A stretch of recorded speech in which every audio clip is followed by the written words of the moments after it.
تیار کردہ پاک ریکارڈنگ، پہلی منزل کریم سینٹر صدر کراچی۔ فون نمبر 567812 یاد رکھیے، فون نمبر 567812 الحمدللہ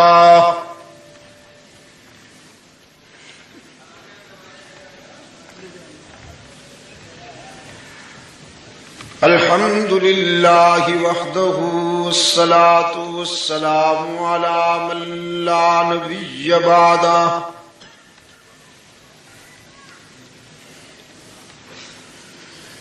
وعلى آلہ وأصحابہ الذین أوفوا عہدہ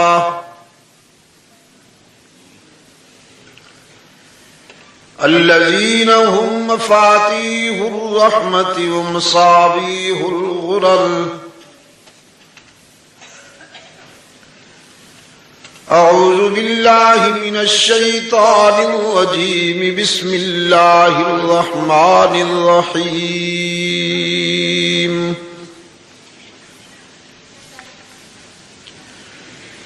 ان الذين قالوا ربنا الله ثم استقاموا تتنزل عليهم الملائكة ألا تخافوا ولا تحزنوا وأبشروا بالجنة التي كنتم توعدون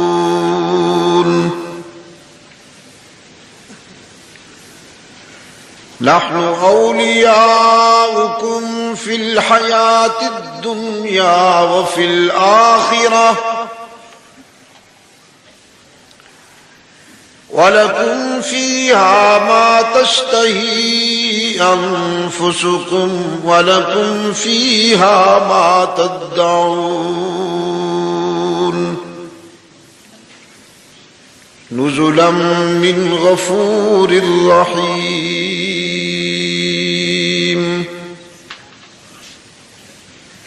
صدق الله مولانا العظيم وصدق رسوله النبي الأمي الكريم ونحن على ذلك لمن الشاهدين والشاكرين والحمد لله رب العالمين۔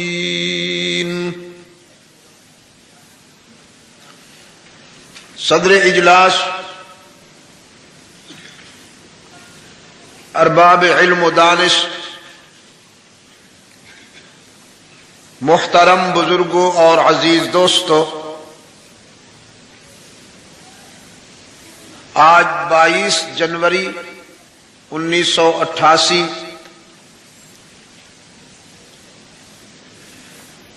مجلس تحفظ حقوق اہل سنت و جماعت کراچی ڈویژن کے زیر اہتمام 4 روزہ صراط مستقیم کانفرنس کے دوسرے اجلاس میں ہم یہاں جامعہ خلیلیہ کراچی میں دعوت و تبلیغ کی نسبت سے جمع ہیں۔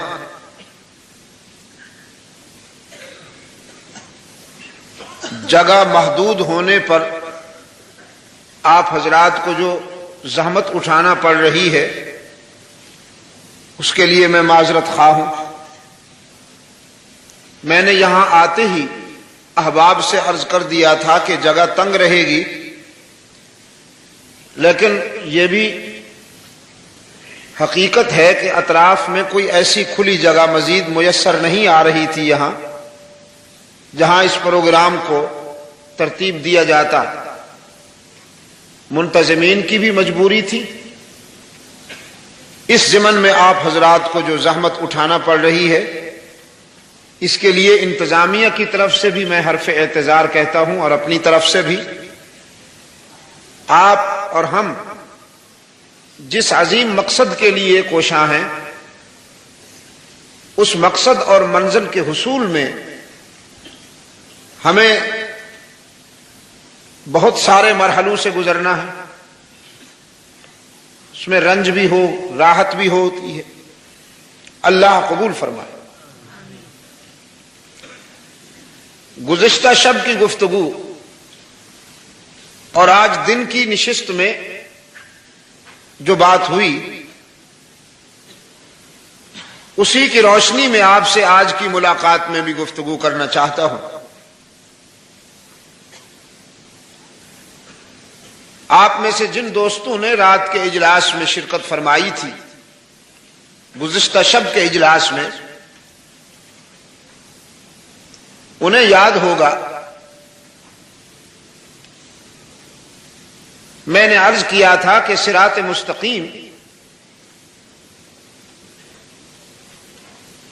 توحید باری تعالی کا وہ مفہوم ہے جس پر استقامت کا مظاہرہ کرنے میں انسانیت حصول منزل میں کامیاب ہو جاتی ہے۔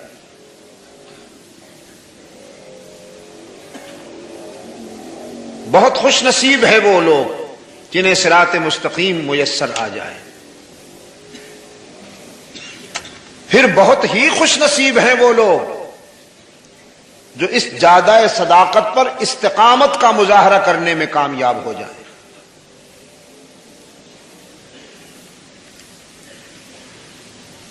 اچھی چیز کا حاصل ہونا بہت اچھی بات ہے، لیکن پھر اسے سنبھالنا اور نبھانا یہ اس سے بھی بہتر ہے۔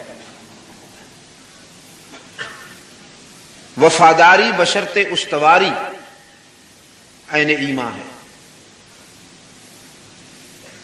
صراط مستقیم کے حصول کے بعد تقویت ایمانی میسر آتی ہے۔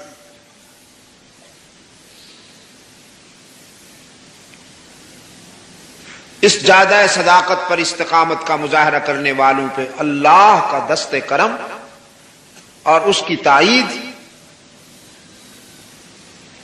خصوصیت کے ساتھ سایہ افغن رہتی ہے۔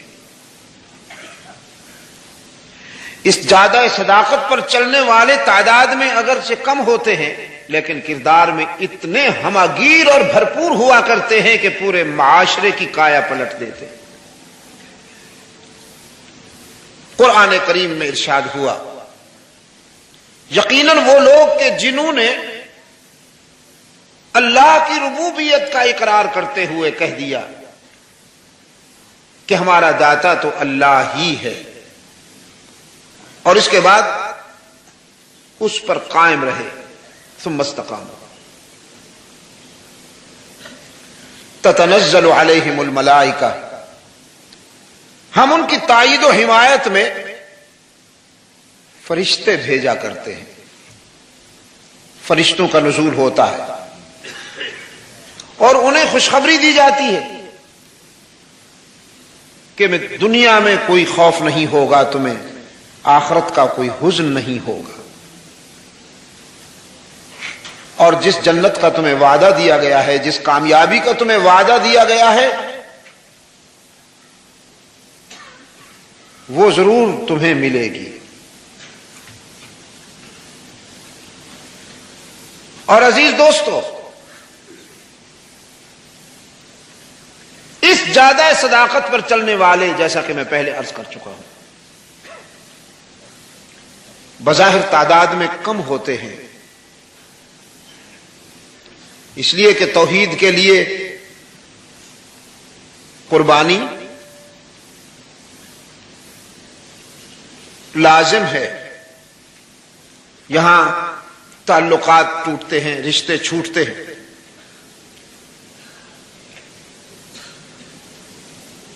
کبھی باپ، کبھی بیٹا، کبھی احباب و متعلقین راستے میں رکاوٹ بنتے ہیں،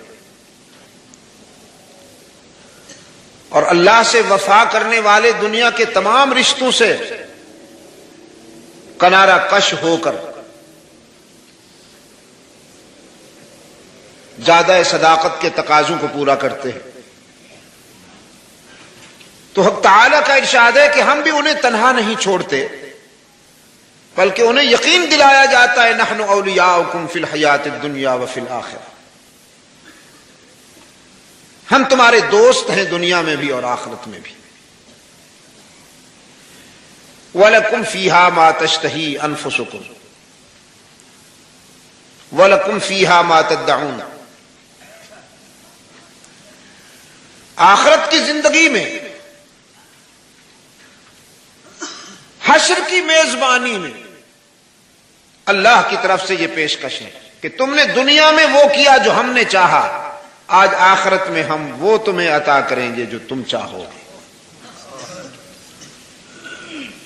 نزلا من غفور الرحیم، یہ انعام ہے تمہارے انتہائی شفیق اور مہربان پروردگار کی طرف سے. قرآن کریم میں اس معیار پر پورا اترنے والوں کا ایک تابناک کردار ہے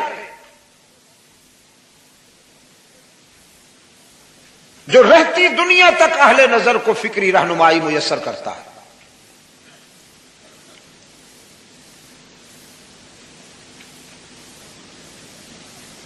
تا قیامت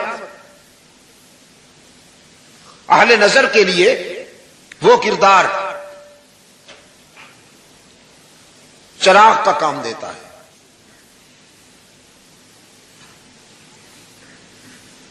حالات سے کیسے نمٹنا چاہیے جب چاروں طرف سے مایوسی کے اندھیرے ہوں، کیوں کر آگے بڑھنا چاہیے جب کامیابی کے امکانات معدوم ہو جائیں، کیسے قدم بڑھانا چاہیے. اس کے لیے قرآن کریم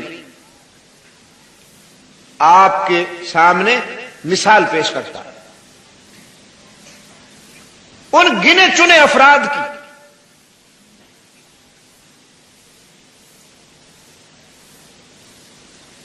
گنے چنے کہہ رہا ہے. اگر اجازت ہوتی تو میں ان کا عدد میں تشخص کر دیتا، لیکن قرآن کریم اجازت نہیں دیتا ان کے تشخص کی. لیکن تھے اتنے محدود کہ انگلیوں پر گنے جا سکے، لیکن ان کا کردار اتنا بھرپور ہے کہ پوری سوسائٹی میں انقلاب برپا کر دیا.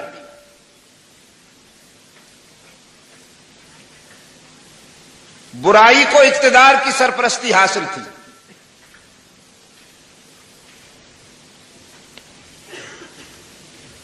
برائی کو اقتدار کی سرپرستی حاصل تھی. اقتدار بہت بڑی مصیبت، اگر یہ برائی کی سرپرستی کرنے لگے بہت بڑی مصیبت. اس سے گلو خلاصی کرانے کے لیے ایثار کا راستہ اختیار کرنا پڑتا ہے، قربانی دینی پڑتی ہے، صرف دعاؤں سے نہیں. بعض حضرات کا خیال یہ ہے کہ دروازہ بند کر کے گوشہ تنہائی میں تسبیح کے دانے پھیرنے سے اور دعائیں مانگنے سے تبدیلیاں آ جاتی ہیں. بڑی عافیت پسندانہ خوش فہمی ہے یہ، بلکہ میں اسے فرار کا روحانی انداز اختیار کرنے والے کہا کرتا ہوں. فرار کا راستہ اختیار کرنے کے روحانی انداز. دروازہ بند کر لیا. ایک پرندہ ہے، وہ جب خطرہ محسوس کرتا ہے تو آنکھیں بند کر لیتا ہے. آنکھیں بند کرنے سے خطرات تو نہیں ٹلتے. اس کا حسن ظن یہ ہے کہ جب میں آنکھیں بند کروں گا تو میرا دشمن بھی غائب ہو جائے گا. حالانکہ آنکھیں بند کرنے سے دشمن غائب نہیں ہوتا، اور وہ ایسی آنکھیں بند کرتا ہے کہ پھر اسے جا کے لوگ پکڑ لیتے ہیں اور ذبح کر دیتے ہیں. تو یہ گوشہ تنہائی میں بیٹھنے والے تبرکات، میں بڑا احترام کرتا ہوں ان کا. ان کا خیال یہ ہے کہ محض تسبیح پڑھنے سے اور دعاؤں سے تبدیلی آ جائے گی. ایسا نہیں ہوتا دوستو، جد جہد کرنا ہوتی ہے. دیکھیے، اقتدار کے زیر سایہ برائی پڑ رہی تھی،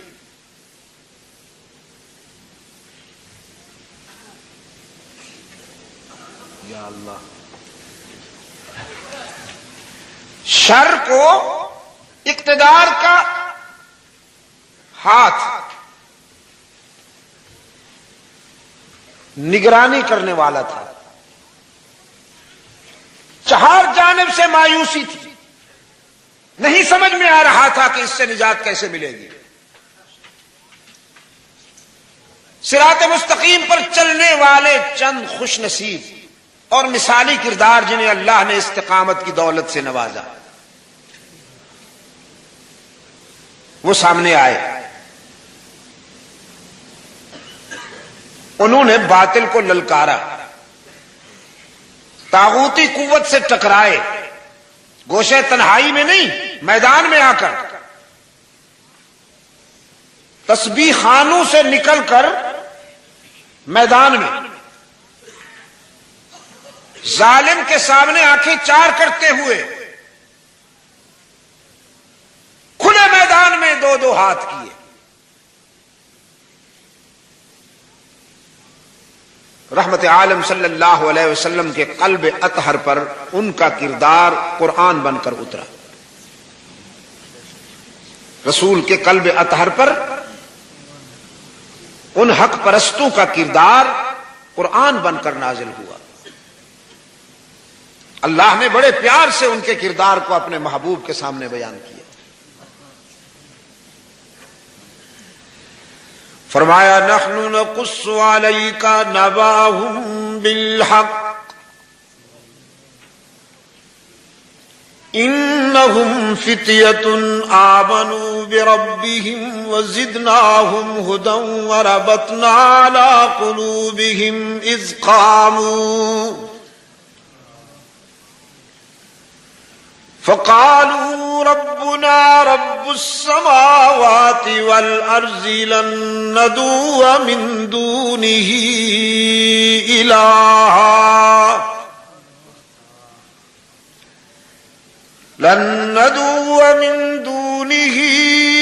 إلها لقد قلنا إذا شططا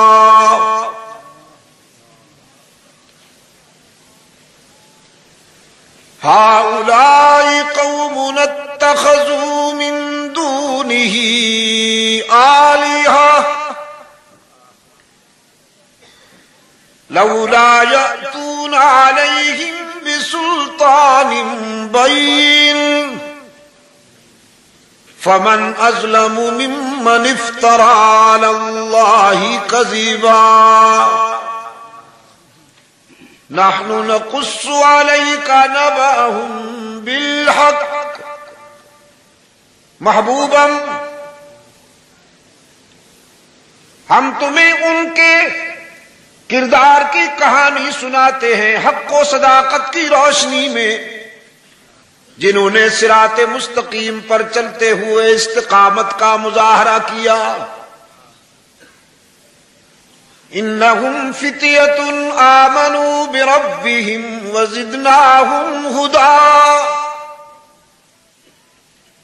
وہ چند نوجوان تھے، انقلابی نوجوان، پیران تسمہ پا نہیں، پیران تسمہ پا نہیں، انہم فتیۃ، وہ چند نوجوان تھے۔ اور میرے عزیز نوجوانوں، عجیب بات ہے، میں اپنے شاندار ماضی کی طرف پلٹ کے دیکھتا ہوں تو انقلابی تبدیلیوں میں جوانی مجھے اہم کردار ادا کرتے ہوئے نظر آتی ہے۔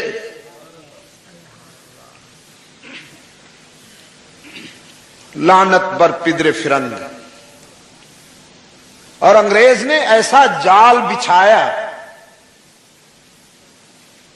کہ اس ملک کی جوانی کو گٹر میں پھینک دیا، اس ملک کی جوانی کو گٹر میں پھینک دیا۔ یہ طوائفوں کو آئیڈیل بنائے پھرتے ہیں۔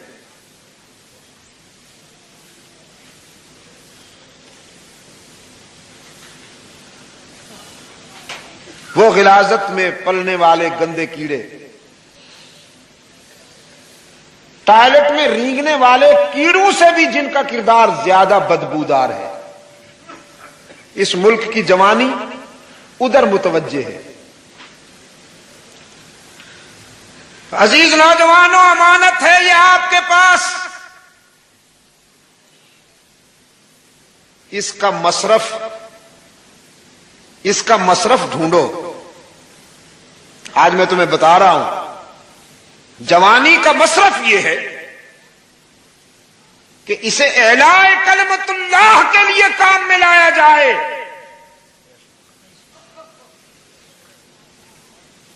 اس سے پہلے کہ اعصاب شکستہ ہوں،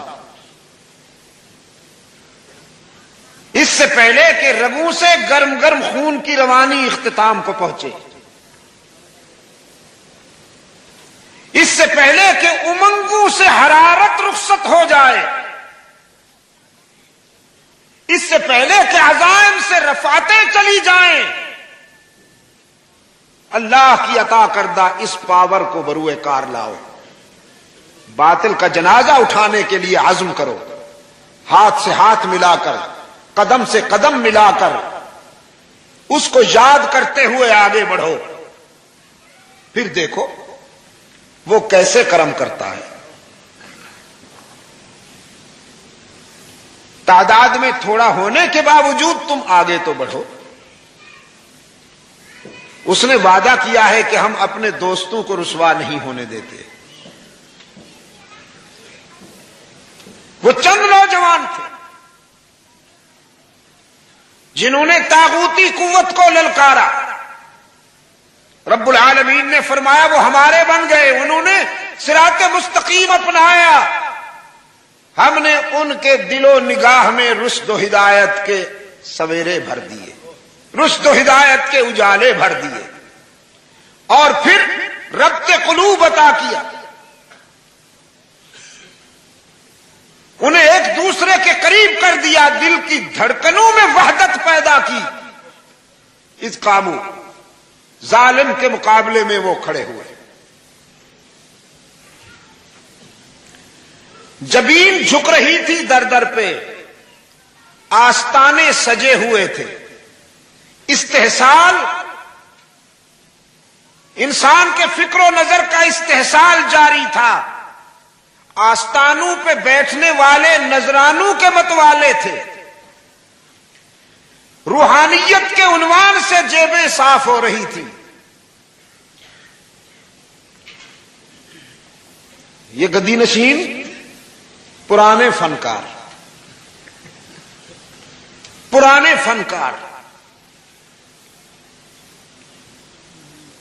یہ گدی نشین روحانیت کے لبادہ میں استحصال کرنے والے، ہر دور کے اسماعیل شہید کو گالیاں دیتے، ہر دور کے موحد کو برداشت نہیں کرتے۔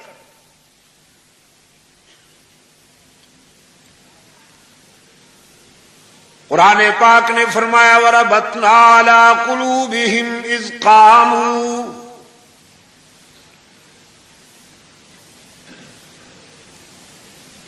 ہم نے اپنے دوستوں پر اپنا خصوصی کرم کرتے ہوئے ان کے قلوب میں ربط پیدا کیا، دلوں کو قریب کر دیا ایک دوسرے کے، ظلم کے مقابلے میں یہ کھڑے ہوئے، حکمران تک بات پہنچی، رقیبوں نے رپٹ جا جا کے لکھوائی تھی تھانے میں، یہ طبقہ نام لیتا ہے خدا کا اس زمانے میں۔ یہ کیسے نوجوان ہیں جناب؟ یہ تو ہمارے آباء و اجداد کی رسموں کے باغی ہیں، یہ آستانوں کی عظمت کو نہیں مانتے، جن مجسموں کے آگے جھک جھک کر ہم نے اپنی زندگی کی گاڑی چلائی، یہ ان کا انکار کرتے ہیں۔ کیس بن گیا، گرفتاری کا حکم آیا، نوجوانوں کو حکمران کے سامنے پیش کیا گیا، دربار سجا ہوا ہے، اور یہ چند نوجوان پابجولا ہو کر آئے ہیں ظالم حکمران کے سامنے۔ اس نے کہا موقف بیان کرو، تم کیا کہنا چاہتے ہو؟ ان نوجوانوں نے مل کر ایک ہی آواز میں نعرہ لگایا، ربنا رب السماوات والارض، ربنا رب السماوات والارض، لن ندعو من دونه الہا، لقد قلنا اذا شططا۔ تم اپنے خود ساختہ آستانوں کے آگے جھکتے ہو ظالموں، اپنے خود ساختہ مجسموں سے آرزوئیں وابستہ کیے بیٹھے ہو، تمنائیں وابستہ کیے بیٹھے ہو، اور ہمارے ضمیر کی آواز ہے، ہمارا رب وہ ہے جو زمینوں آسمانوں کا رب ہے، ربنا رب السماوات والارض، لن ندعو من دونه الہا، ہم اس کے سوا کسی کو معبود ماننے کے لیے تیار نہیں۔ کچھ حضرات کا خیال یہ ہے ربنا رب السماوات والارض کہہ دینا ہی کافی ہے، مثبت، منفی نہیں ہونا چاہیے۔ ربنا رب السماوات والارض بس یہ کافی، لیکن قرآن کریم نے فرمایا لن ندعو من دونه الہا، صرف اس کی ربوبیت کا اقرار ہی کافی نہیں، باطل کا انکار بھی ضروری ہے۔ لیکن اس پہ خطرات بہت ہیں، اور تبرکات خطرہ مول لینے کے لیے تیار نہیں، یہ وداؤٹ رسک گیم چاہتے ہیں، وداؤٹ رسک گیم چاہتے ہیں۔ فرمایا لن ندعو من دونه الہا، ہم اللہ کے سوا کسی کو معبود نہیں مانتے، ہم اس کے سوا کسی کو مسجود نہیں مانتے، ہم اس کے سوا کسی کو ہر جگہ موجود نہیں مانتے، ہم اس کے سوا کسی کو علام الغیوب نہیں مانتے، ہم اس کے سوا کسی کو کارساز و دستگیر نہیں مانتے، ہم اس کے سوا کسی کو حاجت روا و مشکل کشا نہیں مانتے۔ لن ندعو من دونه الہا، لقد قلنا اذا شططا، اگر ہم نے اللہ کے ساتھ کیا ہوا یہ وعدہ پورا نہ کیا تو پھر ہم بے وفا ٹھہرے۔ ترجمہ ٹھیک ہو رہا؟ لقد قلنا اذا شططا، تو پھر کوئی بات تو نہ ہوئی نا، ہم عہد نبھائیں گے، وفا کا عزم کیا ہے، یہ عزم پورا کر کے رہیں گے۔ تم جو کرنا چاہتے ہو کر لو، فقد مال تقاض، تمہارے ترکش میں جتنے تیر ہیں چلا لو، تم جو کچھ کر سکتے ہو کر لو، یہ وہ نشہ نہیں جسے تلخی اتار دے۔ بڑھتا ہے ذوق جرم یہاں ہر سزا کے بعد، کانٹوں پہ گھسیٹو گے، سنگ باری کا نشانہ بناؤ گے، سولی پہ لٹکاؤ گے، یہ نشہ اور بڑھے گا۔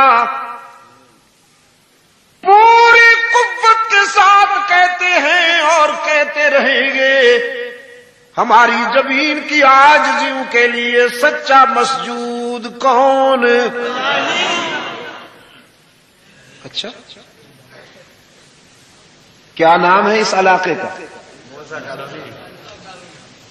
موسیٰ کالونی. تو موسیٰ یہ ٹائٹل ہی جلالی ہے، یہ تو عنوان ہی جلالی ہے. اچھا، آج بتا دیتا ہوں، آئندہ پھر نہیں. آئندہ اگر یہ صاحب ہوا تو گرفت ہوگی. آپ نے صرف اللہ کہا، اللہ ہی. سارا کراچی گونج رہا ہے، ابھی تک آپ کو پتہ نہیں چلا؟ سارا کراچی کہاں؟ اللہ کے فضل و کرم کے ساتھ پوری دنیا میں بہت سارے مقامات ایسے ہیں جہاں ابھی تک میرا جسم نہیں پہنچا، لیکن یہ آواز پہنچ گئی. ہماری زمین کی عاجزیوں کے لیے سچا مسجود کون؟ یہ ہی پہ زور دینا ہے، اللہ ہی. کیونکہ موسم ذرا ٹھیک نہیں ہے. بھی کی بیماریاں بڑی ہوئی ہیں عجم میں، عجم بیمار ہو گیا. بعض بیماروں کا خیال ہے اللہ بھی، اور اس کے پیارے بھی. اور قرآن کریم چاہتا ہے ہی والا وعدہ کرو. یہ بھی کی بھی کوئی دوستی ہے؟ ہی والی دوستی اچھی ہوتی ہے یا بھی والی؟ پھر ہی پہ زور دو گے کہ نہیں؟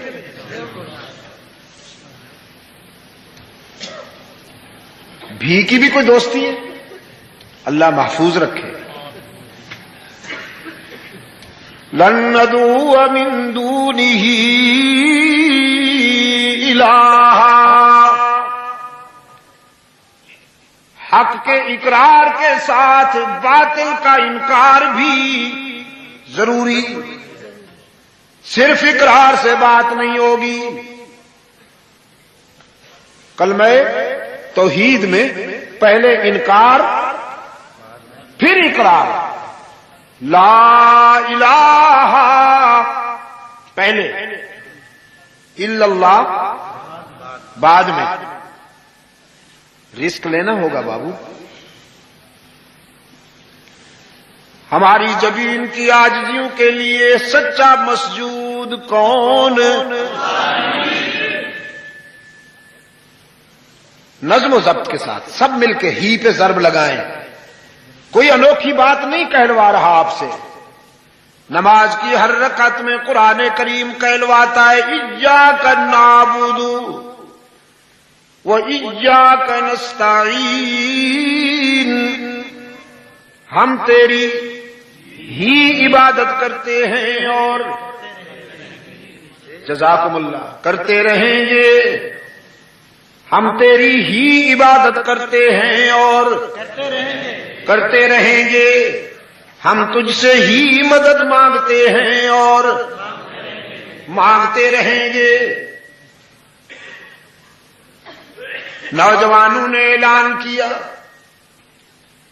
کوئی مانے یا نہ مانے، کسی کی سمجھ میں آئے یا نہ آئے، کوئی خوش ہو یا ناراض، لن ندعو من دونہ الہا ربنا رب السماوات والارض.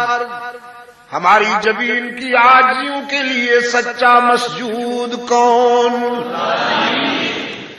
ہاں، دائیں بائیں دیکھ کر کوئی بھی کا بیمار چپ بیٹھا ہو تو اس سے بھی کہلوائیے. ہر جگہ موجود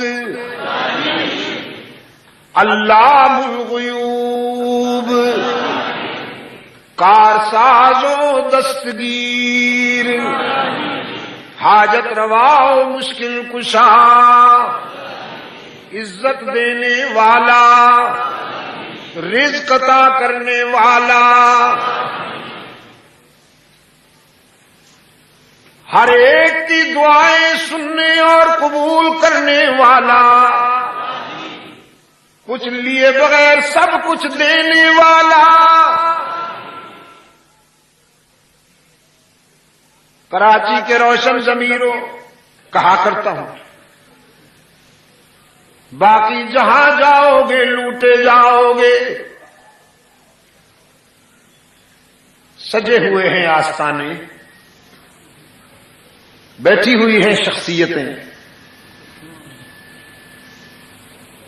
فلسفہ بیان ہوتا ہے، کچھ لے کے آؤ گے تو کچھ لے کے جاؤ گے، خالی ہاتھ آؤ گے تو خالی ہاتھ۔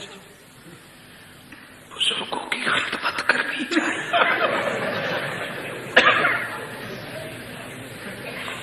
بزرگوں کی خدمت کرنی چاہیے۔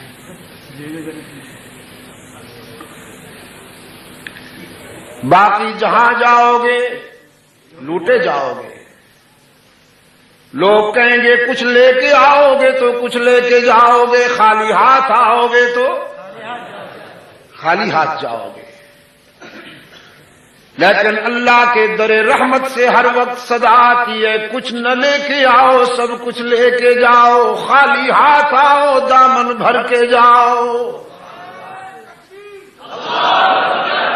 بغیر کچھ لیے سب کچھ دینے والا کون؟ نوجوانوں نے اقرار بھی کیا اللہ کی ربوبیت کا اور انکار بھی کیا باطل پرستوں کا۔ حکمران نے آخری وارننگ دی، کہنے لگا تمہیں وقت دیتا ہوں، اپنے فکر پر دوبارہ سوچ لو، یا اپنے فکر میں تبدیلی پیدا کرنے کا فیصلہ کرو، یا پھر میری سزا بھگتنے کے لیے تیار ہو جاؤ، کچل کے رکھ دوں گا تمہیں۔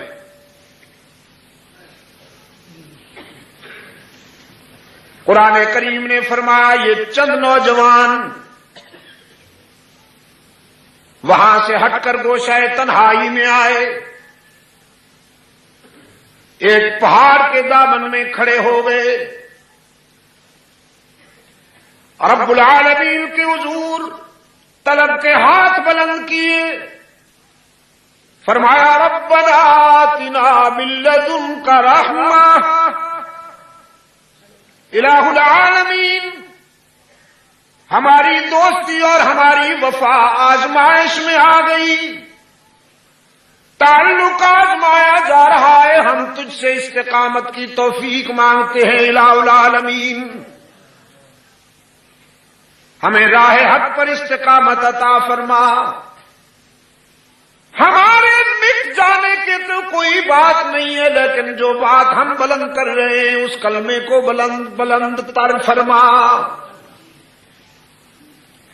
رب العالمین نے فرمایا ہم نے اپنے دوستوں کو اپنے فضل و کرم سے تحفظ فراہم کیا، اور اس کے لیے صورت یہ مناسب سمجھی کہ اشرار کے شر سے بچانے کے لیے انہیں سلا دیا جائے۔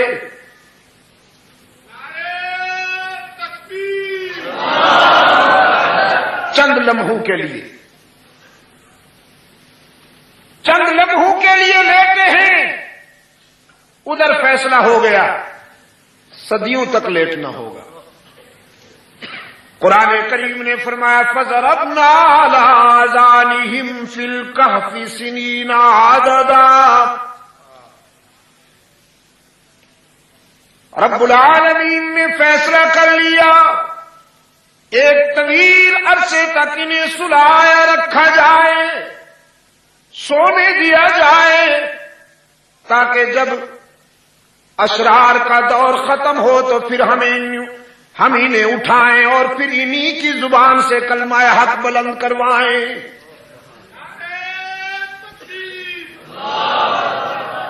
سو رہے ہیں، زندہ رہنے کے لیے جو چیزیں ضروری ہیں حق تعالی کی طرف سے وہیں پہنچائی جا رہی۔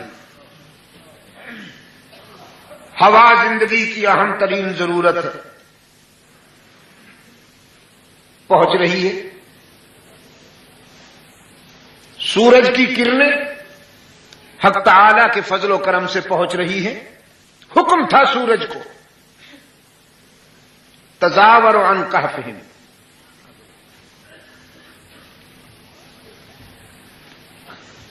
طلوع ہوتے ہوئے اور غروب ہوتے ہوئے سورج کرنیں ان کے چہروں پہ ڈال کے جاتا ہے، ان کے چہروں کو کندن بنا کے جاتا ہے.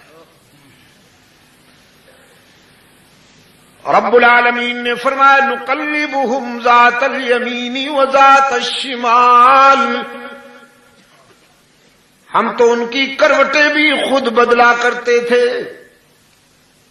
دائیں پہلو پہ سوئے ہوئے تھک جاتے تو ہم انہیں بائیں پہلو پر لٹا دیتے. جب بائیں پہلو پہ تھک جاتے تو ہم انہیں دائیں پہلو پر سلا دیتے. 309 سال گزر گئے. کتنے؟ 300 300 سنین وازدادوا 9. 309 سال گزر گئے. یہ سونے والے زندہ ہیں، فوت نہیں ہوئے. فضربنا علی آذانہم فی الکہف سنین عددا. سوئے ہوئے ہیں. 309 سال گزرنے کے بعد نہ وہ حاکم رہا نہ اس کا ظلم. دور بدل گیا. رب العالمین نے فرمایا اب ہم نے اپنے ان دوستوں کو جگانا چاہا. کذالک بعثناہم لیتسالوا بینہم. ان سونے والوں کو رب العالمین نے فرمایا اب ہم نے اپنی حکمت کے مطابق اٹھا دیا تاکہ ذرا بات آگے بڑھے. لیتسالوا بینہم، ذرا بات آگے بڑھے. 309 سال کے بعد اٹھ بیٹھے. قال قائل منہم کم لبثتم. ان میں سے ایک نے کہا کتنی دیر سوئے ہیں؟ قالوا لبثنا یوما او بعض یوم. جواب دیا آج تو بڑی غفلت ہو گئی، شاید پورا دن سوئے ہیں یا دن کا کچھ حصہ آرام کیا ہے. حالانکہ 3 صدیوں سے بھی زیادہ عرصہ سوئے ہیں اللہ کے دوست. یہ اولیاء کرام جواب دیتے ہیں لبثنا یوما او بعض یوم. پورا دن سوئے ہیں یا دن کا کچھ حصہ. اللہ کے ولی معلوم ہے کہ کتنی دیر سوئے ہیں؟ معلوم نہیں ہے نا انہیں. جبھی تو کہا دن پورا سوئے ہیں یا دن کا کچھ حصہ. اب یہ سمجھانے کی ضرورت ہے، مزید دلائل دینے کی ضرورت ہے اس پر کہ اولیاء کرام وہی جانتے ہیں جو انہیں اللہ بتائے، اور جو اللہ نہ بتائے وہ نہیں جانتے.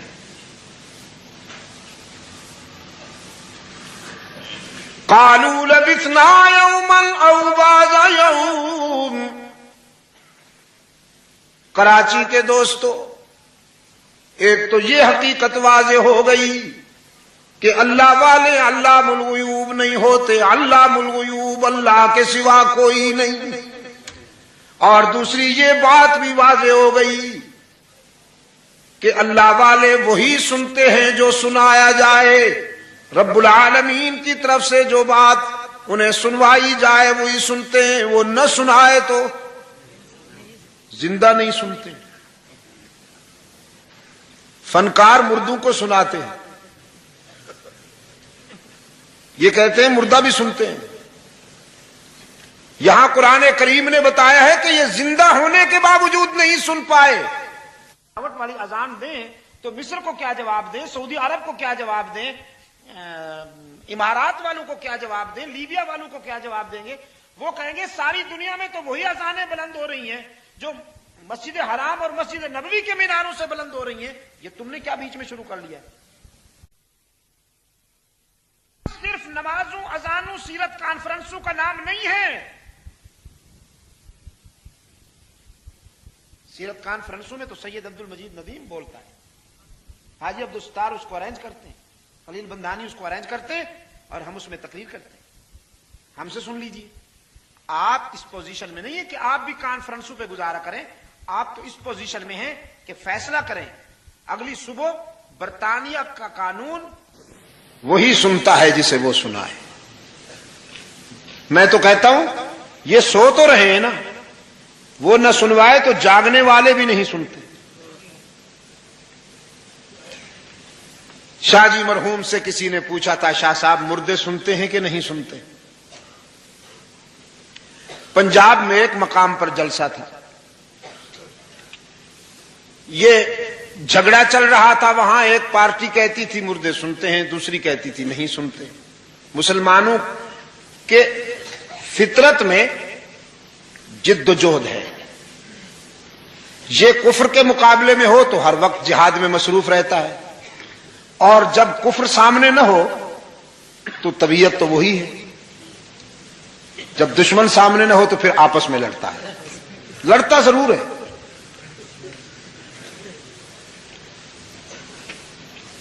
اور پنجاب والوں کا تو ذوق ہی عجیب ہے، میں کہا کرتا ہوں فرنٹیئر والے اور بلوچستان والے مرغ اور بٹیر لڑاتے ہیں، پنجاب والے مولوی لڑاتے ہیں۔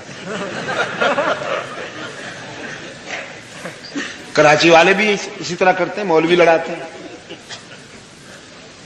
کوئی مسئلہ بیچ میں پیدا کر دیا، اس پہ تنازع کھڑا ہو گیا، کبھی ان کا مولوی آیا کبھی ان کا مولوی آیا، یہ فری سٹائل ہوتا ہے، ان کی چونچ سے چونچ لڑتی ہے اور ان کو تسکین ہوتی ہے۔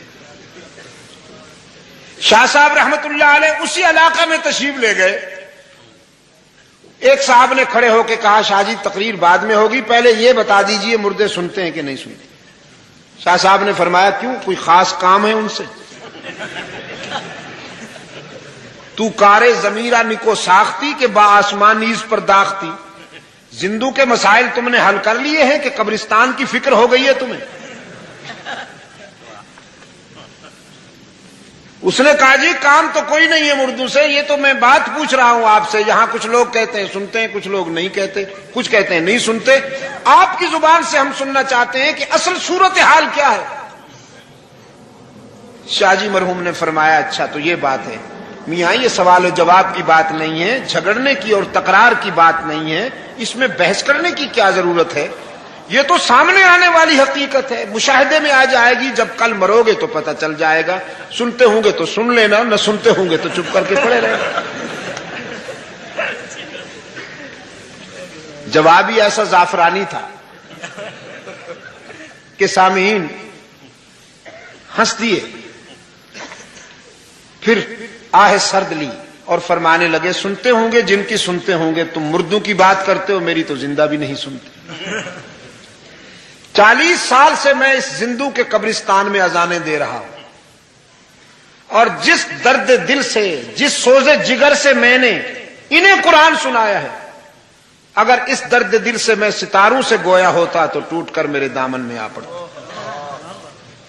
اگر درختوں سے مخاطب ہوتا تو لشکر بن کر میرے پیچھے دوڑتے، سرسر کو سناتا تو شوخیاں بھول جاتی، صبا سے مخاطب ہوتا تو لطافتیں فراموش کر بیٹھتی، سمندروں سے مخاطب ہوتا تو کناروں سے اچھل پڑتے، دھرتی کو قرآن سناتا تو اس کے سینے میں بڑے بڑے شگاف پڑ جاتے، لیکن میں نے ان چلتی پھرتی لاشوں کو قرآن سنایا ہے، یہ طوائفوں کے گانے سن کر جھومتے ہیں اور قرآن سن کر اونگتے ہیں۔ تم مردوں کی بات کرتے ہو، میری تو زندہ نہیں سنتے۔ تو یہ اسی کے اختیار میں ہے دوستو۔ مولوی صاحب کے سامنے اور کوئی مسئلہ باقی نہیں رہا، بیچارہ اسی پہ ہی سارا زور لگا رہا ہے وہ۔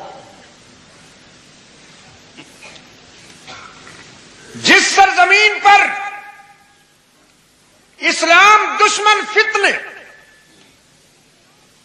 پھل پھول رہے ہوں، اور اس حد تک پھل پھول رہے ہوں کہ عیسائیت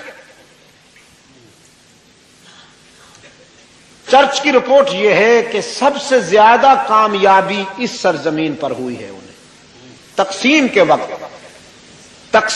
وقت ان کی تعداد چند ہزار تھی، آج ان کی تعداد لاکھوں پہ مشتمل ہے۔ کیوں؟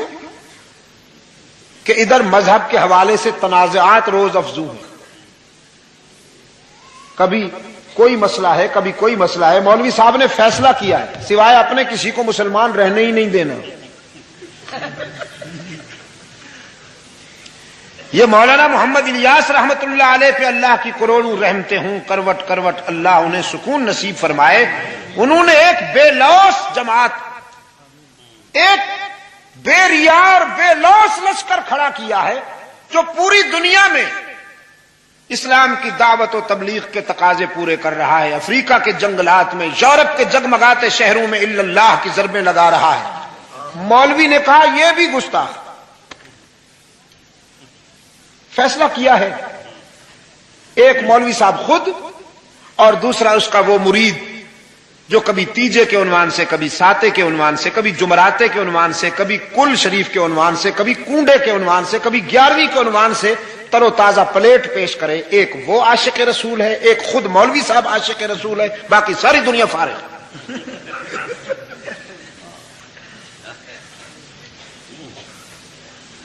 مسجدوں سے پہلے محبت تقسیم ہوتی تھی، اب نفرتیں پھوٹ رہی۔ نیو جنریشن ڈرتی ہے، اور مولانا صاحب جب ممبر پہ بیٹھتے ہیں تو انتظار ہوتا ہے کہ کس پہ کفر کا فتویٰ لگتا ہے۔ اتنے سستے ہو گئے ہیں یہ فتوے کفر کے، مولوی صاحب یوں تقسیم کرتے ہیں جیسے کھیر تقسیم کر رہے ہیں۔ پنجاب کے ایک مولوی صاحب نے فتویٰ دیا دیوبندی سے ہاتھ ملانے سے ہی بیوی طلاق ہو جاتی، پہلے تو اور بہت سے فتوے دیے، لوگوں نے مانا نہیں، کہا جنت حرام ہو جائے گی، لوگوں نے کہا کوئی بات نہیں،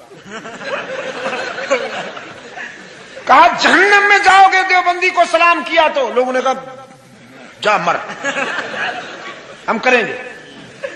جب اور کوئی حربہ کارگر نہ ہوا تو پھر آخری حربہ استعمال کیا، اگر دیوبندی کو تم نے سلام کیا اور ہاتھ ملایا تو بیوی طلاق ہو جائے گی، اب دیکھو گے۔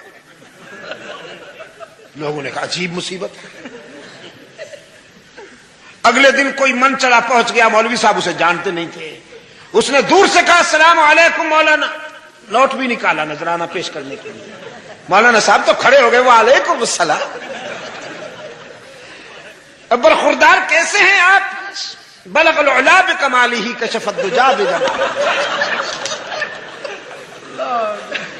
اس نے کہا جی بس خیریت سے ہوں، ٹھیک ہوں، یہ قبول فرمائیے مولانا، کیسے مزاج ہے؟ مولانا نے بھرپور مسافہ کہا، معانقہ کر لیا۔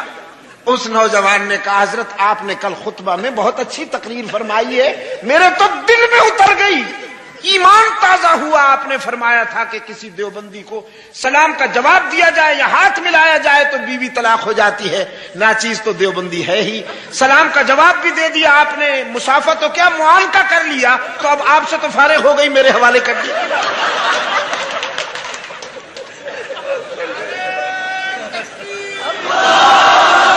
یہ فتوے تقسیم ہو رہے ہیں اس ملک میں۔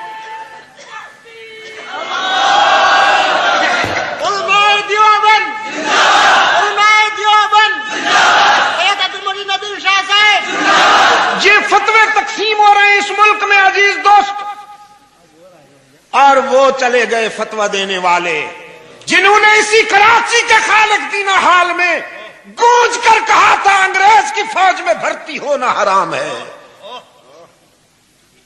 ان کرداروں کو بدنام کرنے کے لیے جبہ و دستار خریدے گئے، جبہ و دستار خریدے گئے کہ تم اپنی دینی حیثیت کے حوالے سے ان کو گستاخ رسول کہو، اسماعیل شہید کو کہو یہ گستاخ رسول تھا،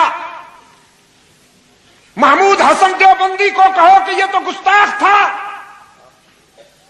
تھانوی کو کہو کہ یہ تو گستاخ تھا۔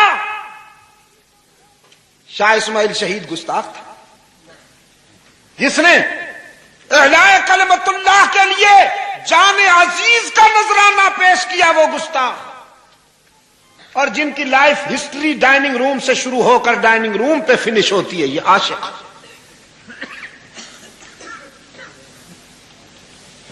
میرے عزیز دوستو،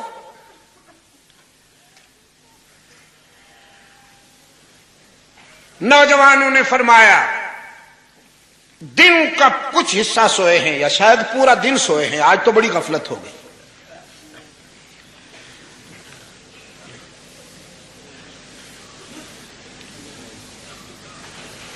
لیکن کچھ تھوڑا سا اختلاف ہونے لگا، کچھ نے کہا پورا دن سوئے ہیں، کچھ نے کہا نہیں آدھا دن سوئے ہیں۔ فرمایا ربکم عالم بما لبستم، بحث و تکرار کی ضرورت نہیں، جس نے سلایا وہی جانتا ہے۔ دیکھیے کتنے اچھے طریقے سے بات ختم کر دی۔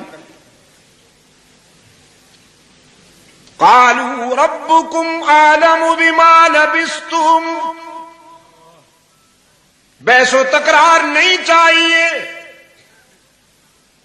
نہ ہم اپنی مرضی سے سوئے تھے نہ اپنی مرضی سے اٹھے، جس نے سلایا تھا وہی جانتا ہے کہ کتنی مدت سوئے ہیں۔ فبعثوا احدکم بورقکم هذه الى المدینہ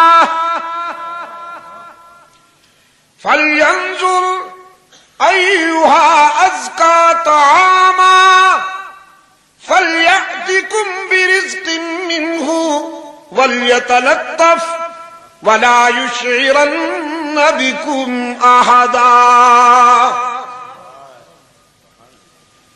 ہم میں سے کوئی ایک جائے، شہر سے کھانا لے کر آئے، خالی ہاتھ نہ جائے، پیسے لے کے جائے، بھیک نہیں مانگنی، خرید کر کے لانا ہے۔ اللہ والے کبھی بھیک نہیں مانگا کرتے، وہ کمال تشنگی میں بھی جگر کا خون پی لیتے ہیں، لیکن کسی کے سامنے دستے طلب دراز نہیں کرتے۔ اور یہ اللہ والے اس دور کے حادثے نظر اللہ نیاز سے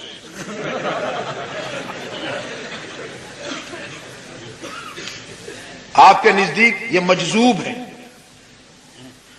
بڑے مجذوب ہیں جی، پہنچے ہوئے ہیں۔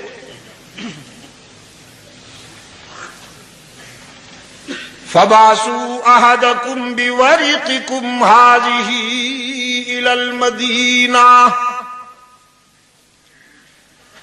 اور کھانا لیتے وقت یہ بھی تاکید کر دی گئی ذرا سوچ سمجھ کر کھانا لیا جائے، کسی مشرک پلید کے ناپاک ہاتھوں کا بنا ہوا کھانا نہ لے کے آئے، کسی موحد کے ہاتھوں کا کھانا لائیے گا، اور یہ بھی کوشش کیجیے گا کہ آپ کو کوئی پہچان نہ سکے، ذرا بچ بچا کے احتیاط کے ساتھ جائیے گا اور آئیے گا۔ ایک نوجوان پاکٹ منی لے کر روانہ ہوا، غار سے باہر نکلا تو نقشے بدلے ہوئے، جہاں پہلے درخت تھے وہاں نہیں، جہاں پہلے کچھ نہیں تھا وہاں درخت، نقشے بدلے ہوئے۔ شہر کے قریب گیا تو ایک عظیم آبادی، پہلے جہاں چند گھر تھے وہاں بے شمار آبادی۔ اپنی دانست میں ایک طباخ کے پاس پہنچا، ایک ہوٹل والے کے پاس پہنچا جس کے چہرے پہ ایمان چمک رہا تھا، اس کو جا کے پیسے دیے اور کھانا طلب کیا۔ اس نے جب سکہ دیکھا تو 300 سال پرانا تھا، دقیانوس کی اس پہ مہر تھی۔ ہوٹل والا کبھی سکہ دیکھتا ہے کبھی سکے والے کو دیکھتا ہے۔ وہ آئیں گھر میں ہمارے، خدا کی قدرت ہے، کبھی ہم ان کو کبھی اپنے گھر کو دیکھتے ہیں، وہ کبھی اس کو کبھی اس کے سکے کو دیکھتا ہے۔ کہنے لگا نوجوان، یہ کوئی پرانا خزینہ ہاتھ آ گیا ہے تمہارے؟ 300 سال پرانا سکہ لے کے آئے ہو، جو رائج الوقت سکہ ہے وہ لے کے آؤ تو میں تمہیں کھانا دوں. یہ تو 300 سال پرانا سکہ ہے، متروک ہے. نوجوان نے کہا کل تو ہم یہاں سے جا رہے ہیں اور آج یہ 300 سال پرانا ہو گیا ہے. کھوپڑی میں تمہارے دماغ ہے؟ یہ جو موحد ہوتے ہیں ذرا جلالی بھی ہوتے ہیں جی، بات بڑی دو ٹوک کرتے ہیں، منمناتے نہیں ہیں. کل ہم یہاں سے جا رہے ہیں اور آج تم کہتے ہو یہ 300 سال پرانا ہو گیا ہے. خواب میں ہو یا جاگ رہے ہو؟ اس ہوٹل والے نے کہا تو اس کا مطلب یہ ہے کہ آپ بھی اسی زمانے کے ہیں جس زمانے کا یہ سکہ ہے. نوجوان نے کہا اس میں کوئی شک ہے؟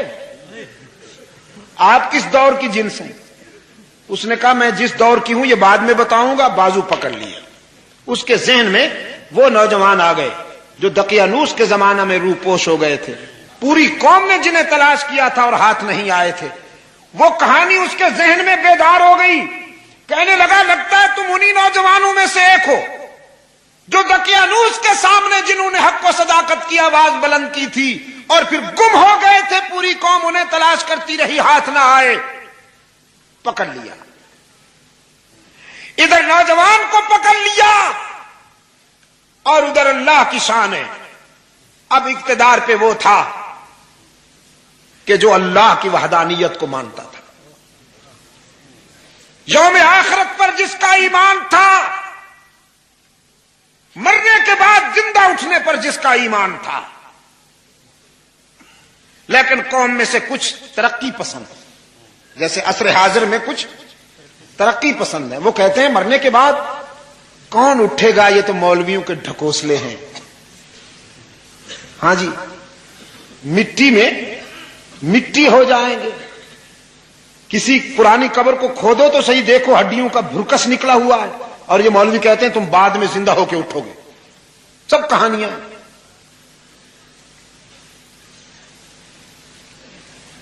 قرآن پاک نے فرمایا لم یکن نطفۃ من منی یمنی ثم کان علقۃ فخلق فسوى فجعل منه الزوجين الذكر والأنثى أليس ذلك بقادر على أن يحيي الموتى. موت کے بعد زندہ اٹھنے پر یقین نہیں تو کبھی سوچا تو نے کہ اس دنیا میں آنے سے پہلے تیرا وجود کہاں تھا؟ آج آنکھوں کی چمک تجھے اچھی لگتی ہے، بالوں کی سیاہی پہ دل پھینکتا ہے، جسم کی چمک دمک پہ جان دیتا ہے، جسامت کی موزونیت تجھے اچھی لگتی ہے. لیکن غور کیا تو نے کہ یہ سب کیسے بنا؟ ایک قطرہ ناپاک سے ہم نے تیرا وجود بنایا. اتنا ناپاک قطرہ کہ وہ اگر تیرے کپڑوں پہ لگ جائے تو نفرت کرتا ہے. اس قطرہ ناپاک سے ہم نے تجھے انسان کامل بنایا. تو نہیں تھا، ہم لے آئے. پھر جب تو نہیں ہوگا پھر لے آئیں گے.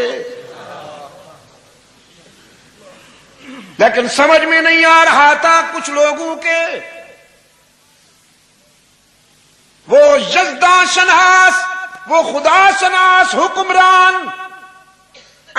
اس وقت سجدے میں رو رہا ہے اور حق تعالی کے حضور دعا کر رہا ہے الہ العالمین موت کے بعد زندہ اٹھنے پر کوئی برہان عطا فرما، کوئی دلیل عطا فرما. اتنے میں قوم اس نوجوان کو پکڑ کے لے آئی. ایک عظیم الشان اجتماع ہو گیا. یہ باہر آیا، لوگوں نے ساری کہانی دہرا دی. سکہ بھی پیش کیا، سکے والا بھی پیش کیا.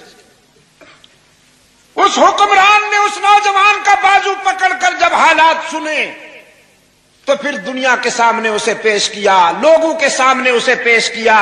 جو رب العالمین، جو قادر مطلق 309 سال تک زندوں کو سلانے کے بعد زندہ اٹھانے پہ قادر ہے، وہی قادر مطلق موت کے بعد بھی زندہ اٹھانے پہ قادر ہے کہ نہیں؟ جن کے مقدر میں تھا انہیں ایمان کی دولت نصیب ہو گئی، اور ایک ایسا صالح معاشرہ ترتیب پایا، ایک ایسا عادلانہ معاشرہ ترتیب پایا ہے کہ جس میں حق و صداقت کی روشنی تھی۔ چند نوجوانوں نے صراط مستقیم پر چلتے ہوئے استقامت کا مظاہرہ کیا، انقلاب آ گیا۔ اس معیار پر پورے اترنے والے ہیں حضرات صحابہ کرام رضوان اللہ تعالی علیہم اجمعین۔ آج دن کی گفتگو میں بھی میں نے اسی ضمن میں آپ کے سامنے کچھ تفصیلات عرض کر دی تھیں کہ حضرات صحابہ کرام رضوان اللہ علیہم اجمعین نے صراط مستقیم پر چلتے ہوئے استقامت کا مظاہرہ کیا، اللہ نے ان پر کرم کیا۔ وہ خط لکھتے تھے تو دریا تعمیل کرتے تھے، وہ پیغام دیتے تھے تو ہوائیں غلامی کرتی تھیں، وہ جنگلوں کی طرف رخ کرتے تھے تو درندے ان کی اطاعت کرتے ہوئے نظر آتے ہیں، وہ سمندروں اور دریاؤں کی طرف لپکتے تھے تو موجیں راستہ بنایا کرتی تھیں، بھڑکتی ہوئی آگ میں پانی کی ایک لپ پھینکتے، چلو پھینکتے تو شعلے ٹھنڈے ہو جاتے تھے۔ میں اپنے شاندار ماضی کے حوالے سے جب تجزیہ کرتا ہوں تو پھر ماضی قریب میں بھی کچھ ایسے کردار گزرے ہیں کہ جنہوں نے طاغوتی قوتوں کے سامنے سینہ تان کر کلمہ حق بلند کیا، اور یہ عجیب حسن اتفاق ہے کہ صراط مستقیم کی بات کر رہا ہوں تو صراط مستقیم کا مصنف بے ساختہ یاد آیا۔ معلوم ہے آپ کو صراط مستقیم کا مصنف؟ کچھ دیر تو چپ رہنا تھا نا، میں پڑھے لکھے حضرات سے پوچھ رہا ہوں، تم جیسے دیوانوں سے تو نہیں پوچھ رہا۔ شاہ اسماعیل شہید رحمت اللہ تعالی علیہ صراط مستقیم کے مصنف ہیں اور تقویت الایمان کے بھی مصنف ہیں۔ درباری مولوی ادھار کھائے بیٹھے ہیں شاہ اسماعیل شہید کے پیچھے پڑے ہوئے ہیں، دیکھو جی یہ کہہ دیا اور وہ کہہ دیا۔ یہودیوں کمبختوں کی عادت ہوا کرتی تھی کہ اپنی مقصد کی بات نکالنے کے لیے توریت میں سے وہ عبارت پڑھتے تھے جو ان کا مطلب پورا کرتی تھی، اور دوسری عبارت پر ہاتھ رکھ لیا کرتے تھے۔ جس عبارت سے ان کا مقصد پورا ہوتا تھا وہ عبارت لوگوں کو دکھا دیا کرتے تھے۔ ایک صاحب نے فرمایا میں تو قرآن کریم کی اس آیت پہ عمل کرتا ہوں کہ لا تقربوا الصلاۃ، قرآن کریم نے فرمایا ہے نماز کے قریب بھی نہ جاؤ۔ اس سے کہا گیا کہ وَأَنْتُمْ سُكَارَىٰ کہا ہے قرآن کریم میں کہ جب تم نشے میں ہو تو نماز کے قریب نہ جاؤ، اس لیے کہ نشے میں آدمی بدحواس ہوتا ہے، خدا سے خیر مانگنے کے بجائے شر مانگ بیٹھے۔ ہاں جی، خدا سے خیر مانگنے کے بجائے شر مانگ بیٹھے، آبادی مانگنے کے بجائے بربادی مانگ بیٹھے، تو نشے کی حالت میں نماز کے قریب نہ جاؤ۔ وَأَنْتُمْ سُكَارَىٰ پڑھتے نہیں ہو، لا تقربوا الصلاۃ کی رٹ لگا رکھی ہے۔ اس نے کہا وَأَنْتُمْ سُكَارَىٰ بعد میں پڑھوں گا، پہلے لا تقربوا الصلاۃ پہ تو عمل کر لوں، کیا یہ قرآن کی آیت نہیں ہے؟ قرآن کی یہ آیت نہیں ہے، اس پہ پہلے عمل کر لوں پھر آگے سمجھوں گا۔ چونکہ قرآن کریم نے فرمایا ہے نماز کے قریب مت جاؤ، میں پہلے اس پہ عمل کرنا چاہتا ہوں۔ اس بدنیتی کا کوئی علاج ہے؟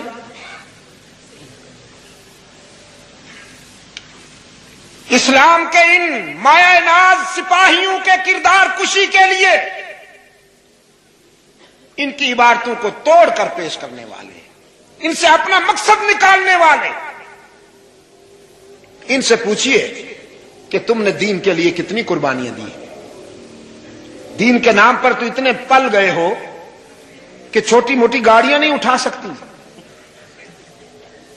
پاکستان ہی وہ ملک ہے جہاں کے موٹر ڈیلرز کو لکھنا پڑا جاپان کی کمپنیوں کو کہ جو کاریں ادھر بھیجو ذرا ان کے گیٹ کھلے بنایا کرو کہ یہاں کے گدی نشین گھس نہیں سکتے ان میں۔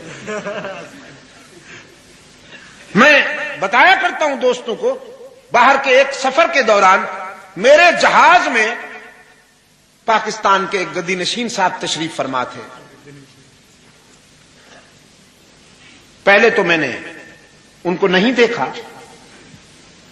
اس لیے کہ 450 مسافروں کا جہاز تھا۔ اب مجھے کیا معلوم ان 450 میں کون کون تشریف فرما ہے۔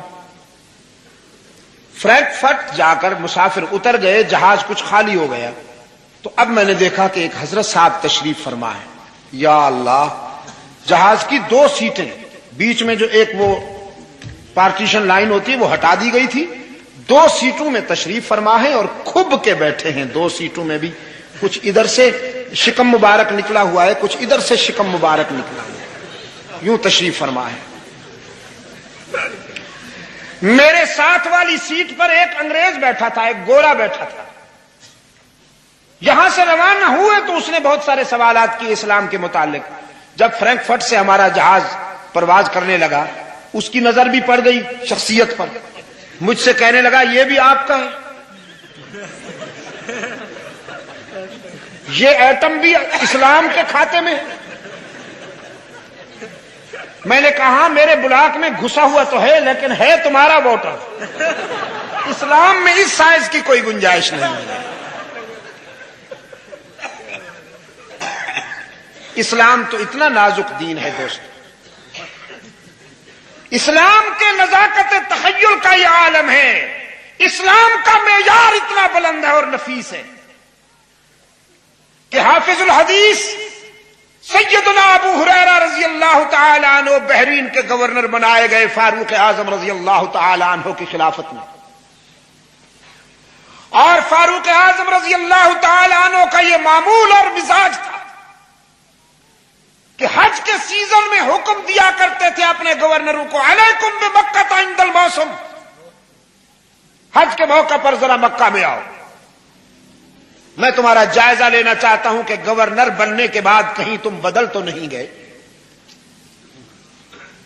شام سے، فلسطین سے، بحرین سے، عراق سے، مصر سے، ایران سے گورنر چلے آتے، فاروق اعظم رضی اللہ تعالی عنہ کی نگاہیں ان کا تجزیہ کرتی، اسی قطار میں جائزہ لیتے ہوئے فاروق اعظم کی نظر بحرین کے گورنر حضرت ابو ہریرہ رضی اللہ تعالی عنہ پہ ٹک گئی۔ فرمایا ابو ہریرہ، آج میں تمہیں پہلے کی بنسبت ذرا صحت مند محسوس کر رہا ہوں۔ اہل دانش، اہل نظر صحت مند، توند نہیں نکل آئی تھی جیسے عصر حاضر کے گدی نشین، توند نہیں نکل آئی تھی کہ نیچے سے ٹانگیں یوں نظر آتی ہیں جیسے بوری کو ٹانگیں لگی ہوئی ہوں، کارٹون جا رہا ہو جیسے۔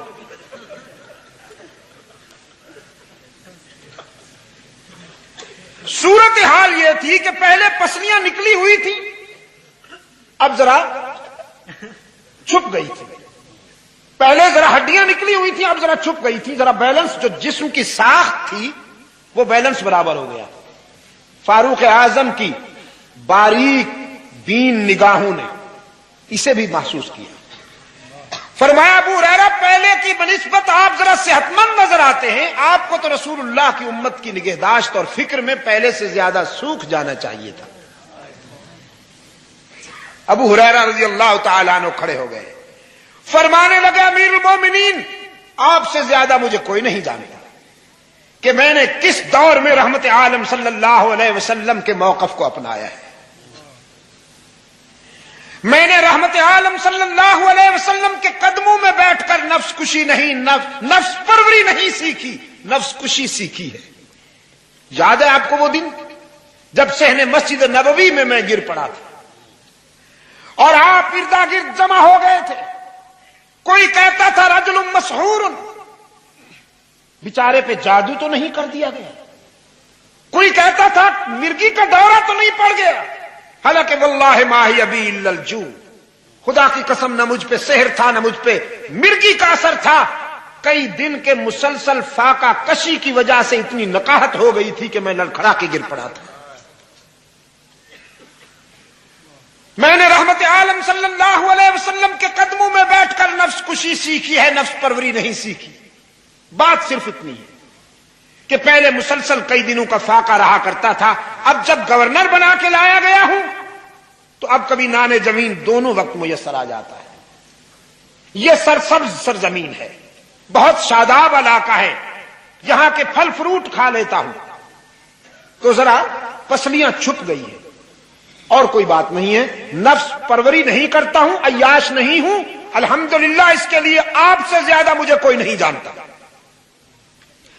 فاروق اعظم رضی اللہ تعالیٰ عنہ نے فرمایا، ابو ہریرہ تیری دیانت پر اللہ کے فرشتے بھی گواہی دیتے ہیں، میں بھی تیری دیانت پہ مکمل اطمینان کا اظہار کرتا ہوں، لیکن میں یہ کہہ رہا ہوں کہ رسول کی امت کی نگہداشت میں تجھے پہلے سے زیادہ سوکھ جانا چاہیے تھا، یہ صحت مند ہونا مجھے گوارا نہیں ہے، میں تجھے گورنری سے معزول کرتا ہوں تاکہ آنے والی نسلیں ہمیں تانا نہ دے کہ رسول اللہ کے شاگردوں نے اپنے جسم و جان کو پالنے کے لیے حکومتیں حاصل کی تھی۔ نعرہ تکبیر، عدالت فاروق اعظم۔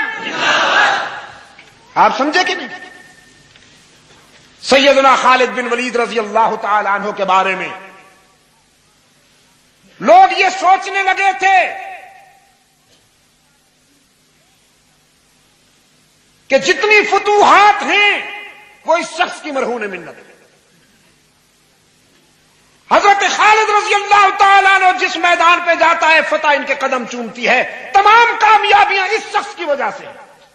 فاروق اعظم رضی اللہ تعالیٰ عنہ نے معزول کر دیا انہیں، فرمایا کسی فرد کی وجہ سے کامیابی حاصل نہیں ہوتی، اللہ کے فضل و کرم سے کامیابی حاصل ہوتی ہے۔ جب تک ہم رسول کی اطاعت کے معیار پہ پورے اترتے رہیں گے، خالد بن ولید کے بغیر بھی وہ ہمیں کامیابی عطا کرے گا۔ اسلام شخصیت پرستی کو نہیں گوارا کرتا دوست، اور نہ پیٹ پرستی کو گوارا کرتا ہے۔ تمہیں تو اسلام نے اتنا پالا ہے ماشاءاللہ، اللہ کرے زورے، کیا ہے جی وہ شعر، اللہ کرے زورے بیاں اور زیادہ، کچھ ایسا ہے نا، میں دعا کرتا ہوں اللہ کرے زورے بطن اور زیادہ۔ اسلام نے تو اتنا پالا ہے آپ کو، لیکن تم نے اسلام کے لیے کتنی قربانیاں دی؟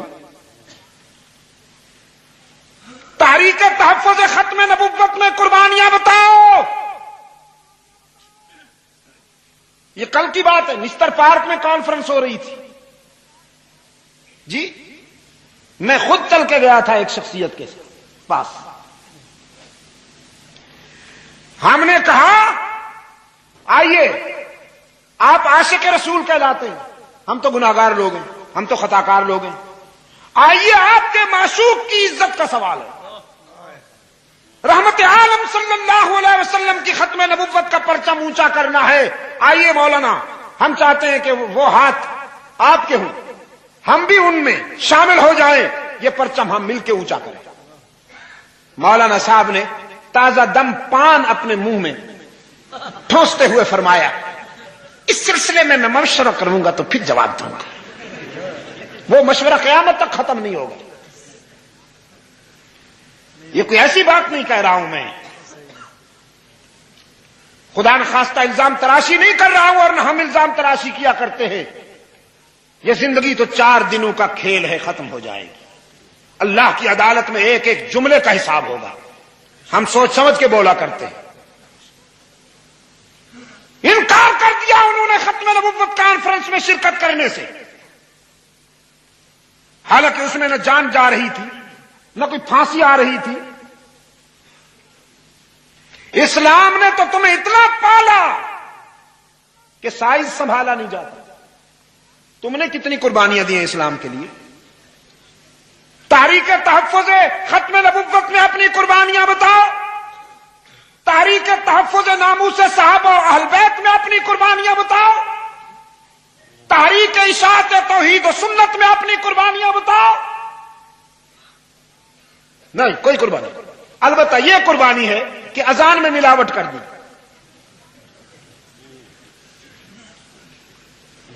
سریں لگانے کا ایک انداز پیش کیا ملت کے سامنے، درود و سلام وہ جو امت امت پڑھتی آ رہی ہے 1400 سال سے، وہ پسند نہیں آیا، دل کو نہیں لگا، اپنا ایک انوکھا درود و سلام پیدا کیا جو میوزیکل پوائنٹ پہ پورا اترتا ہے، جو پڑھا کم جاتا ہے گایا زیادہ جاتا ہے، وہ درود و سلام پیش کیا۔ اسلام کے ارکان جو 1400 سال سے یہ امت پیش کرتی آئی ہے اور سنتی آئی ہے، اس میں اضافہ کیا کہ 11ویں شریف بھی اسلام کا ایک رکن، شریف، نماز شریف نہیں، روزہ شریف نہیں، زکات شریف نہیں، حج، ہاں دیکھا نا شیطان کتنا ملعون ہے بے ایمان، اس کی جتنی چیزیں ہیں وہ شریف ہیں، اور اللہ کے جتنے فرائض ہیں ہم پہ اللہ نے جو مقرر کیے ان پہ شرافت کا کوئی معیار نہیں، نہ روزہ شریف، نہ نماز شریف، نہ حج شریف، نہ زکات شریف۔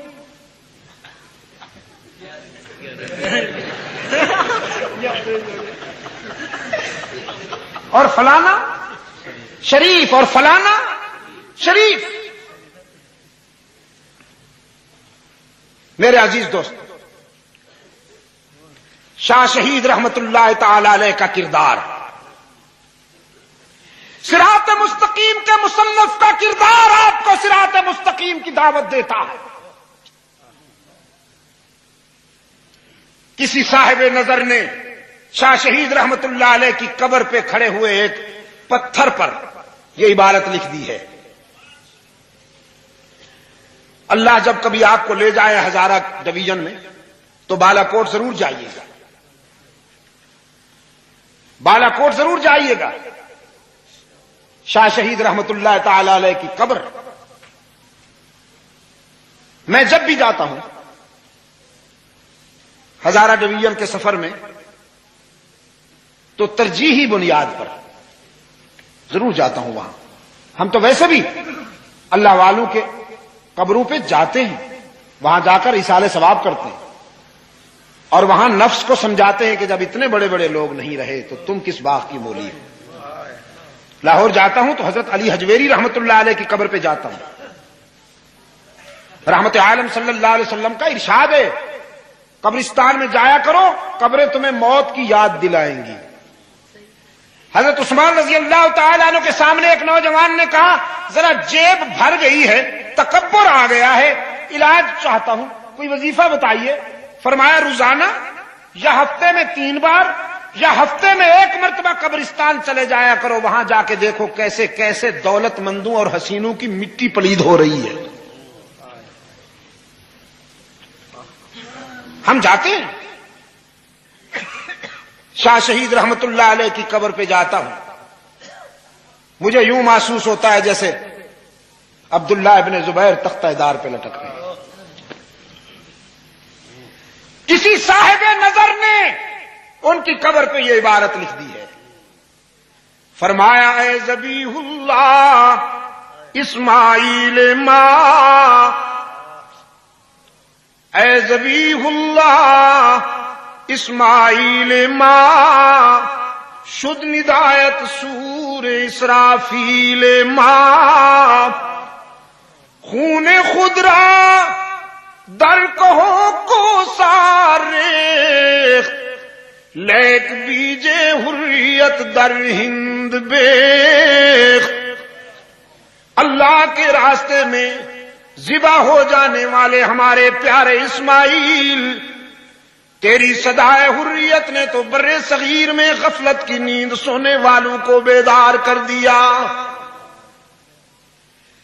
تیرے کردار کی دھمک نے غفلت شعاروں کو بیدار کر دیا، جو موت سے ڈرتے تھے موت ان سے ڈرنے لگی۔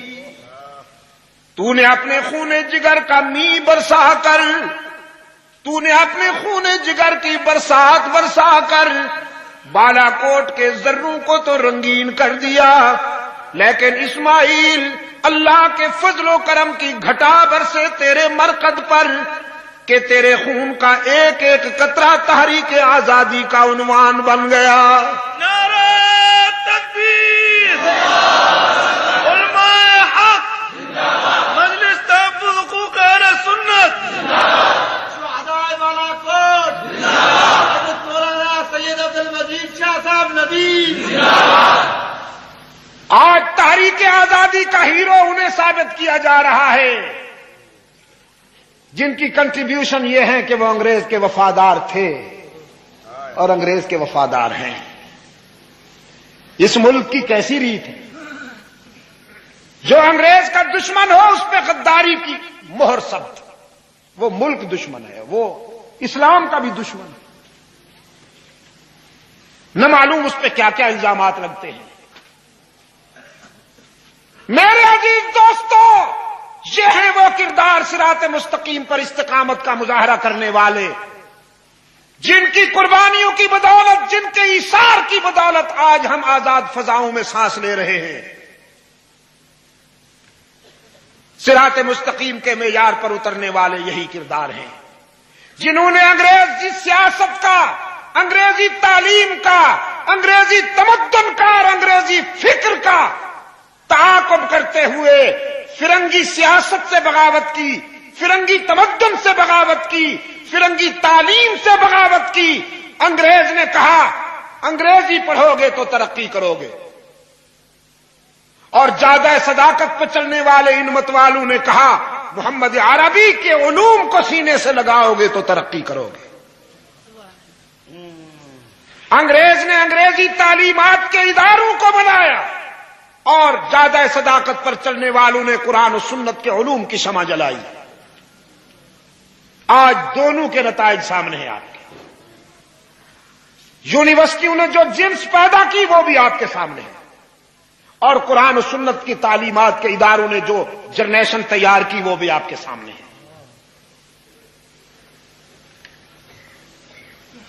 محسوس نہ کرنا، بحمد اللہ تعالی ان اداروں سے آپ کو کلاشن کوف نہیں ملے گی. جہاں قال اللہ اور قال رسول کے چراغ روشن ہیں، جہاں تعلیمات مصطفی کا فیض جاری ہے، وہاں آپ کو اسلحہ نہیں ملے گا. انشاءاللہ یہاں لائبریریاں تفاسیر سے بھری ملیں گی، احادیث کی کتب سے بھری ملیں گی، تاریخ کی کتب سے بھری ملیں گی، اصول اور فقہ کی کتب سے بھری ملیں گی. اور یونیورسٹیوں میں ہاسٹلز، کمرے اسلحہ سے بھرے، بیل باٹم یونیفارم میں، بڑے ہوئے بال جیسے جنات کے ہوتے، صرف پراندے کی کمی ہے.